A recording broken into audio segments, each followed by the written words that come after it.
जय श्री हरि विष्णु। राधे राधे। दोस्तों, आज हम आपके लिए फिर से एक बहुत ही अच्छी पौराणिक कथा लेकर आए हैं। महाराजा दिलीप जो नंदिनी गाय को बचाने के लिए स्वयं सिंह का आहार बन गए। महाराजा दिलीप इक्ष्वाकु वंश के प्रतापी राजा थे, जिन्हें खड्वांग भी कहते हैं तथा इनकी बाहु अजान बाहु तथा प्रचंड बल होने के कारण इन्हें दीर्घा बाहु भी कहा जाता है। उनकी पत्नी का नाम सुदक्षिणा था। महाकवि कालिदास ने अपने महाकाव्य रघुवंशम में दिलीप के चरित्र का बड़ा ही अजस्वी वर्णन किया है, जो इस प्रकार है। वंश में चंद्रमा के समान सबको सुख प्रदान करने वाले और बहुत ही शुद्ध चरित्र वाले राजा दिलीप ने जन्म लिया। उनके जन्म से ऐसा लगा मानो क्षीर सागर में चंद्रमा ने जन्म लिया हो। राजा दिलीप के शरीर का सौष्ठव का वर्णन करते हुए कवि कालिदास कहते हैं, दिलीप का रूप देखने योग्य था। उनकी छाती चौड़ी थी, वे वृष स्कंद अर्थात सांड के समान चौड़े कंधों वाले थे। उनकी भुजाएं साल के वृक्ष के समान लंबी लंबी थी।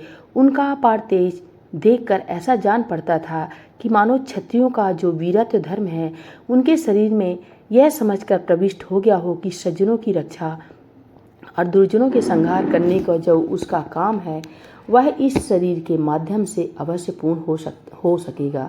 जिस प्रकार सुमेरु पर्वत ने अपनी दृढ़ता से संसार के सब दृढ़ पदार्थों को दबा लिया है और अपनी चमक से उसने सब चमकीली वस्तुओं की चमक को घटा दिया है तथा अपनी ऊंचाई से सब ऊंची वस्तुओं को नीचा कर दिया है एवं अपने विस्तार से सारी पृथ्वी को ढक लिया है, ठीक उसी प्रकार राजा दिलीप ने अपने बल तेज और सधड़ शरीर से सबको एक प्रकार से विजित सा करके सारी पृथ्वी को अपने वश में कर लिया था। जैसा उनका सुंदर रूप था, ठीक उसी प्रकार उनकी बुद्धि भी थी और जैसी उनकी तीव्र बुद्धि थी उसके अनुसार उन्होंने शीघ्र ही सब शास्त्रों को पढ़ लिया था। जिस प्रकार सूर्य अपनी किरणों से पृथ्वी का जल सोख कर फिर वर्षा के रूप में उससे अनेक गुना अधिक उसको ही प्रदान करता है, उसी प्रकार राजा दिलीप भी प्रजा से राजस्व प्राप्त करके फिर राजा की भलाई में उसको व्यय कर देते थे। प्रजा की भलाई में उसको व्यय कर देते थे। प्रजा की भलाई के लिए ही वे प्रजा से ही कर लिया करते थे। परंपरा के अनुसार जिस प्रकार अन्य राजाओं के पास बड़ी बड़ी सेनाएं होती थी, उसी प्रकार राजा दिलीप की सेना केवल शोभा के लिए ही थी। स्वयं राजा दिलीप जितने शस्त्रों में निपुण थे, उतने ही वे धनुर्विद्या में भी निपुण थे। इसलिए अपना सारा कार्य वे अपनी चतुर बुद्धि और धनुष पर चढ़ी डोरी से ही निकाल लिया करते थे। राजा दिलीप की परम कामना यही थी कि उनकी प्रिय पत्नी सुदक्षिणा उनके समान ही तेजस्वी ओजस्वी पुत्र को जन्म दे, किंतु दिन बीतते जा रहे थे और राजा दिलीप का मनोरथ पूर्ण नहीं हो पा रहा था। इससे खिन्न होकर राजा ने अपने मन में निश्चय किया कि संतान उत्पन्न करने के लिए कोई न कोई उपाय किया जाना चाहिए। यह निश्चय करने के लिए उपरांत सर्वप्रथम राजा ने सारा राज्यकार अपने सुयोग मंत्रियों के ऊपर सौंप दिया। राज्यभार सौंप देने पर उन्होंने महर्षि वशिष्ठ के आश्रम में जाकर उनसे परामर्श करने का निश्चय किया। उसके लिए सर्वप्रथम उन्होंने अपनी पत्नी सहित प्रजापति ब्रह्मा की पूजा अर्चना की और फिर पत्नी सुदक्षिणा को लेकर वे अपने कुलगुरु महर्षि वशिष्ठ के आश्रम को गए। आश्रमवासियों को जब राजा और रानी के आने का समाचार प्राप्त हुआ तो वहाँ के एक सभ्य एवं संयमी मुनियों ने अपने रक्षक आदरणीय तथा नीति के अनुसार चलने वाले राजा का सपत्नीक सम्मान के साथ आश्रम में स्वागत किया। आश्रम में प्रविष्ट होने पर वहाँ उन्होंने संध्या की सब क्रियाएं पूर्ण की। इसी प्रकार सब आश्रमवासियों की सब सांध्य क्रियाएं संपन्न होने के बाद महाराज और महारानी उन तपस्वी महामुनि वशिष्ठ के समीप वहां गए जहां पर वे बैठे हुए थे। उनके समीप पहुंचने पर राजा और उनकी पत्नी मगध कुमारी सुदक्षिणा ने कुलगुरु तथा उनकी पत्नी के चरण स्पर्श कर उनको प्रणाम किया। महर्षि वशिष्ठ और उनकी पत्नी अरुंधति ने हृदय से उनको आशीर्वाद प्रदान कर आनंदित किया और बड़े प्यार तथा दुलार से उनका स्वागत किया। सब क्रियाओं से निवृत्त होने के उपरांत महर्षि वशिष्ठ ने राजा दिलीप से पूछा, राजन, आपके राज्य में सब प्रकार से कुशल तो है ना?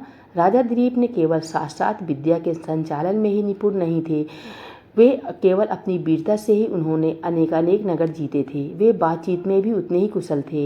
इसलिए अथर्ववेद के रक्षक वशिष्ठ जी से उनके प्रश्न के उत्तर में बड़ी अर्थभरी वाणी से उन्होंने कहा, गुरुदेव, आपकी कृपा से मेरे राज्य के सातों अंग राजा, मंत्री, मित्र, राजकोष, राजदुर्ग और सेना सब परिपूर्ण है। अग्नि, जल, महामारी और अकाल मृत्यु, इन दैवी विपत्तियों तथा चोर, डाकू, शत्रु आदि मानुषी आपत्तियों को दूर करने वाले तो आप यहाँ प्रत्यक्ष विराजमान हैं। आप मंत्रों के रचयिता है। आपके मंत्र ही इतनी शक्तिशाली है कि मुझे बाण चलाने की आवश्यकता ही नहीं पड़ती, क्योंकि अपने बाणों से तो मैं केवल उनको भेद ही सकता हूँ जो कि मेरे सम्मुख आते हैं, परंतु आपके मंत्र तो यहीं से मेरे शत्रुओं को नाश कर देते हैं। महामुनि, आप जब शास्त्रीय विधि से अग्नि में हवि छोड़ते हैं तो आपकी आहुतियाँ अनावृष्टि से सूखे हुए धान के खेतों पर जल वृष्टि के रूप में बरसने लगते हैं। ये आपके ही ब्रह्म के तेज का बल है कि मेरे राज्य में ना तो कोई 100 वर्ष से कम आयु की आयु पाता है और न किसी को बाढ़, सूखा, चूहा, तोता, राजकलह, वैरी की चढ़ाई आदि का विपत्ति का भय रहता है। अंत में राजा ने अपने निसंतान होने की बात बताई। तब महर्षि वशिष्ठ बोले, हे राजन, तुमसे एक अपराध हुआ है, इसलिए तुम्हारी अभी तक कोई संतान नहीं हुई है। तब राजा दिलीप ने आश्चर्य से पूछा, गुरुदेव, मुझसे ऐसा कौन सा अपराध हुआ है कि मैं अब तक निसंतान हूँ? कृपा करके मुझे बताइए। महर्षि वशिष्ठ बोले, राजन, एक बार की बात है, जब तुम देवताओं की एक युद्ध में सहायता करके लौट रहे थे, तब रास्ते में एक विशाल वट वृक्ष के नीचे देवताओं को भोग और मोक्ष देने वाली कामधेनु विश्राम कर रही थी और उनकी सहचरी गौ माताएं निकट ही चल रही थी।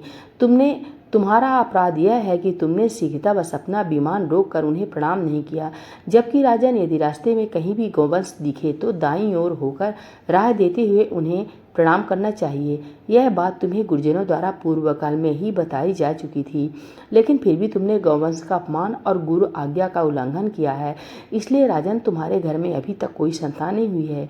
महर्षि वशिष्ठ की बात सुनकर राजा दिलीप खड़े हुए, बहुत दुखी हुए। आंखों में अश्रु लेकर और विनम्रतापूर्वक हाथ जोड़कर राजा दिलीप और गुरु वशिष्ठ से प्रार्थना करने लगे, गुरुदेव, मैं मानता हूँ कि मुझसे एक अपराध हुआ है, किंतु अब इसका कोई तो उपाय होगा।